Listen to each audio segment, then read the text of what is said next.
Hey everyone, welcome back to Alaska Living the Dream. Today we got a good episode for you. If you checked out our last one on the kingfish, and I'll put a link into that, but we covered all the king salmon and Cook Inlet, the new regulations. You want to make sure you check that out.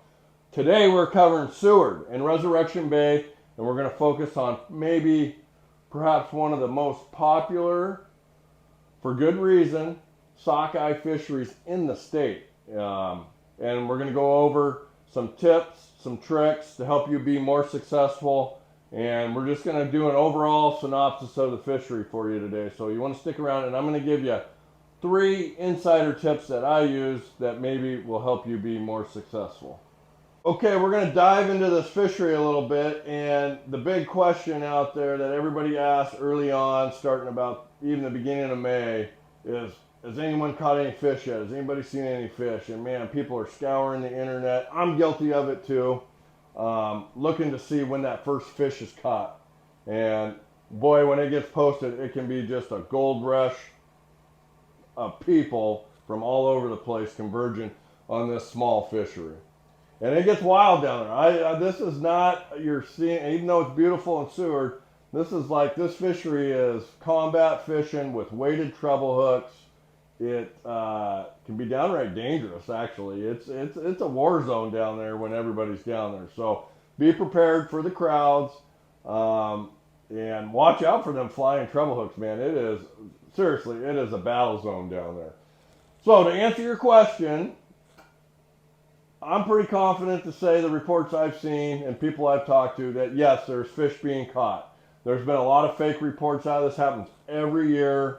A lot of people on the social media, they'll post the last year's pictures and try to, for whatever reason, try to troll, bait the people into running down there, wasting their time, wasting their gas money. I'm not quite sure why they do it. I guess they get a good kick out of it. But that being said, I'm pretty confident there's fish being caught, and it's only going to get better. So if you're like me and you got the FOMO, fear of missing out, and you got a lot of time, these fish can be caught all the way through July.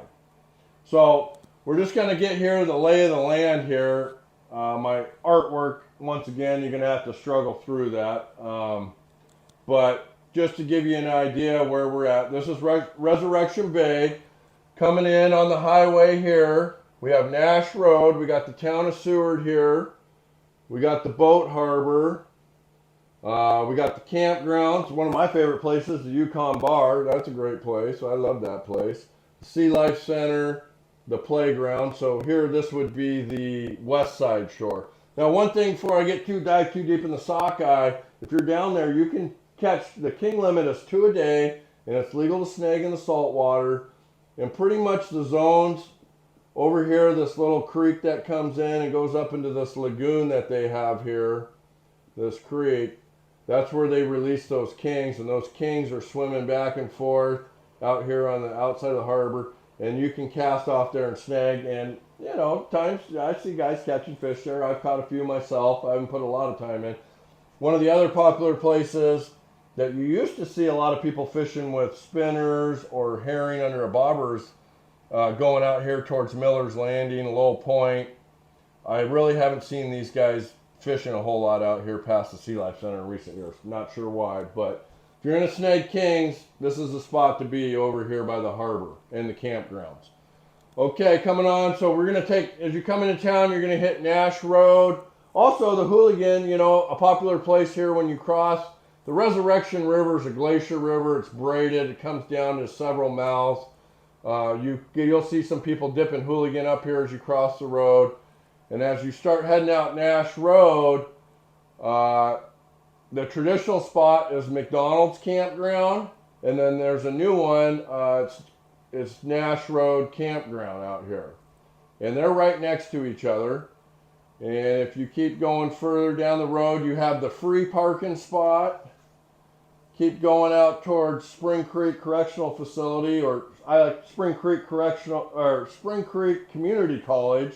Maybe you got a diploma from there. I don't know. It doesn't prevent you. Even if you did get your diploma from there, you can still come out here and catch some reds. Come on out here and you get out to this boat basin, commercial boat basin, and the city of Seward has access right here with camping.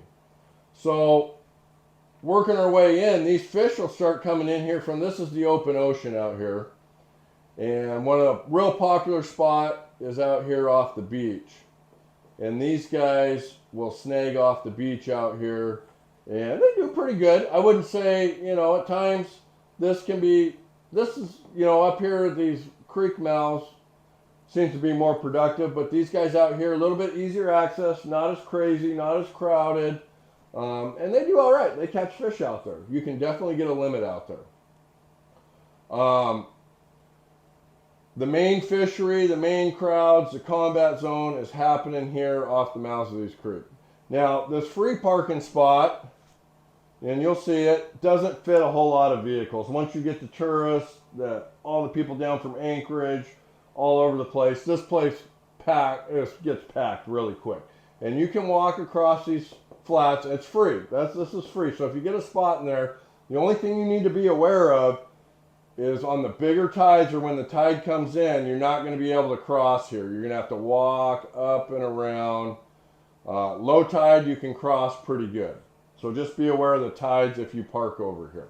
And it's quite a ways walk. If you got, 6, 7, 8, 10, 12, who knows how many reds, that is a long walk. One tip is, a lot of people will carry a sled or a cart. So that can be really helpful. McDonald's has been the traditional campground spot, and I don't know, I'm not going to say anything bad, but sometimes their maintenance, their cleanliness, their bathrooms, their organization there is something to be desired. But no doubt about it, it's convenient. It's the closest access to the fishery. But it can be kind of a free-for-all. Not the most sanitary place, but you're right there. That's the closest access. And you never know what they're going to charge at the entrance gate. Sometimes it's $5, sometimes it's 10, sometimes it's 20. It seems to change as the fishing gets better and the more people get there. So we'll see what they charge this year. The other campground is the Nash Road Campground. They're fairly new. They're still doing a lot of construction. Really nice people. Good facilities there, and it's a little bit further walk, and you got to make sure you stay off McDonald's private property here, wherever that is, but they seem to have a problem when these people walk out, so just be careful. It's kind of a hotbed issue there. If you're at Nash, make sure you stay on the public right away out onto the river. One of the most important things is there's a sign out here, and you have to be below that sign. This designates saltwater this way, freshwater this way. And this opens June 16th. Above the sign, single hook. Below the sign is open year round, and you can use treble hooks. So you want to be below that sign. The troopers are down there. I see them almost every time I go down there. And believe me, that's the first thing they're looking for, who's fishing above the sign. So make sure you get below that sign. Next, let's go over a little bit of history of the run and what kind of numbers and how many sockeye we're exactly dealing with here. And there's kind of, it seems to be, in my opinion, a little bit of misunderstanding of this fishery, the whole history, why it's even there. This really became popular, just really in the last 10, 12 years. This has really been become a hot going concern here. And why not? You can catch fresh sockeye early before anything else is going on. Doesn't take a whole lot to get into this fishery. You need a vehicle to get to Seward, pretty inexpensive options to get out there, and really you don't need a lot of technical gear. You just need some snagging hooks. You can even do it with a Walmart, the cheapest rod you can buy at Walmart. So that's why a lot of people flock to this. One, opportunity early, inexpensive to get into, and it doesn't take a whole lot of skill to snag these reds when they're in thick. That being said, you will see other anglers that are more experienced down there will come away with full stringers compared to the average person might only have 2 or 3, and that just comes with time. So where do these sockeye come from? Where are they going? Well, first thing, these are all hatchery fish. And all you fish report haters, social media uh, wardens out there, fishing spots. I don't even want to hear it on this. These are all hatchery fish. This is public roadside fishery. It's a snagging meat fishery. So I don't even want to hear it about blowing this spot. The internet blew this spot up. That was maybe an argument 10, 12 years ago, but everybody's coming here regardless of this report or not, just because, one, there's not that much opportunity. Two, people know they can get some reds there and fairly easy access. And it's good camping.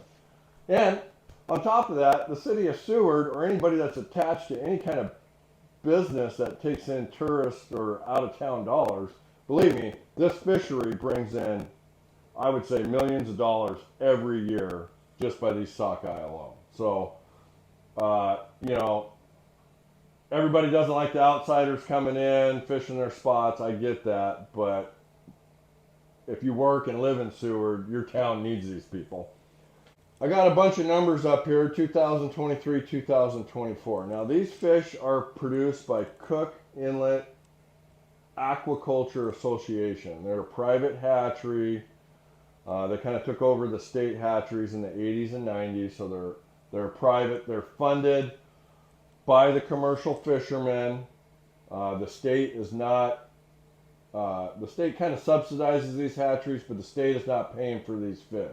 They're paying for, the state's paying for these kings over here, but these sockeye are raised up at the Trail Lakes hatchery as you come in, Moose Pass there, up on the lake up there, that hatchery, that's where these fish are being raised. And they're being dumped into Bear Lake, which is up here, goes into Bear Creek, which goes into Resurrection. Now they got a weir up there that blocks all these fish, okay? And so that weir, that's a great spot to view salmon. So if you got people, you want to go see some salmon here in another couple weeks, there'll be a ton of sockeye stacked up there. Okay, so the Cook Inlet, they're called CIAA, they produce the sockeye. And this year's prediction, they're predicting 111,500 total sockeye to come back to the bay. Okay, last year the prediction was 89,900. So this year's run, if you were down there last year, this year's run is supposed to be roughly 21,000 fish bigger than last year. So that's a good sign. Last year, the cost recovery, and so basically this hatchery has their fishermen go out, here's these commercial boats, and you'll see them out here fishing. They tend to stay off here, and you'll see them off the mouth out here fishing too. And they'll be working all this. And you'll see them out there fishing. I know a lot of people complain, oh, the boats are out there, the nets are out there. Well, these are the hatchery's fish. And we wouldn't even have this fishery if it wasn't for them. So they're out there and they're trying to meet their cost recovery. Basically, they sell these fish and try to recoup their costs for producing them, because these fish are not cheap to raise. Last year, they caught nearly 75,000. This year, they're predicting almost 90,000. And that is the hatchery commercial fleet fishing those. Now, they're predicting a surplus of 12,200 that other commercial fishermen who are being taxed to produce these fish can go out and catch. And the fish that get by everybody, then we catch as well. So they're predicting about 12,000 fish available. Traditionally, there's been about 5,000 fish caught commercially, probably 7,000 or 8,000 reds caught by us snaggers. Now, that seems disproportionate. The commercial fishermen who are being taxed only get upwards of 12,000. The hatchery's getting 89,000, and that's just because the hatchery's they're in the hole financially, and they got to cover their costs. So I'm not going to get into the internal politics of the private hatcheries, but it has come up with the Board of Fish, and these commercial fishermen want a bigger piece of the pie. So if you're a commercial fisherman out there, go ahead and chime in, comment down below. You probably got a better insight than me. I'm not going to get into the internal politics, the fight of that, but that's the gist of it. They're going to catch almost all these fish, or try to, for cost recovery, and just regular Joe Blow commercial fisherman that's got a permit is going to have some opportunity too. So those are those boats you see out there. Now these fish are going up to this weir and they're getting trapped there, and they need about 10,000 there, and they take about 3,000 back to the hatchery and artificially spawn them for the future runs, and then they let about 7 to 8,000 into the lake and go up and spawn naturally. So they have about 10,000 for the escapement for the future years. And then like last year they had 3,500 fish, sockeye, that were donated. They donate them to the dog mushers, or if you live in Seward and you want to go up and get some fish, you can go up there and get some fish up at the weir up there. So that brings me to tip number 2. And you'll see these boats out here, you'll see sea lions at low tide. Don't be afraid to work this shoreline, like walk out on the shoreline and cast out into the ocean and snag. I've got limits out here. A lot of people think, well, this is going to be a tide incoming, I got to fish in the river. You don't necessarily have to do that. At the low tide, these fish will be out here swimming back and forth, and you can pick them off. So that's my tip number 2. And you know, I'm not going to get into what tide is better or worse. I've done good on the low tide. I've done good on the high tide. Seems like each season has its own little pattern and nuances. And my third tip, my last tip, and this can be significant, because you're going to come out here, you're going to park, and you're going to see people here, some people here at this first and second mouth. But there is more than one, and I haven't been down there this year, and this is a glacier river, so everything changes every year. But you want to maybe explore, if this seems to die off, you want to put some boots on the ground and walk to these other mouths, if you're able, because this may be dead over here, but they might be knocking them out of the park over here. So don't be afraid to explore these other mouths of the creek, because it can pay off where nobody's catching here but they're catching over here, and vice versa. So be mobile, move around, don't give up, wait out the tides. I think it's going to be a good year down there. They're already catching fish. We're going to have all kinds of reports flooding the social media pages here soon. Don't get discouraged if you go down there and one tide it's dead. You're like, I missed that, because it can turn around the next tide. You got to be patient. One other bonus tip I'm going to add before we go is, over here it can be kind of dirty, sandy. People are cleaning fish. I almost always, if I'm staying in Seward, I always come over here to the harbor docks and the fish cleaning stations over there. Got nice clean fish cleaning stations over here by J Dock. A lot of times those charter boats are cleaning fish. They don't own those. Those are the city of Seward that maintain those, and they're everybody's to use. So even though you're not fishing from a boat, you can use those cleaning tables over there.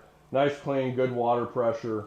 Nice clean, get your fish, put in the cooler. So I recommend going over to the city docks to clean your fish instead of in the sand and the muck out here. And with that, all I got to say is be safe, be courteous to each other down there. It gets wild, it gets crazy. People are in a frenzy. There's treble hooks flying all over the place. I mean, it's an experience really you're only going to see in Alaska. I don't know where else you're going to see that kind of craziness, but get down there, get some fish. You guys, like the page. We're going to be updating on a couple other fisheries here. If you like the info, help me out. Go over to the YouTube page, watch some of the videos, subscribe over there. We're gonna have some new ones coming out. I got to get on my editor. My editor, I don't know where he went. He went to Mexico. He's nowhere to be found. But we got some in the hopper. So check out the YouTube page, and we'll be back with you with another update here as soon as we can.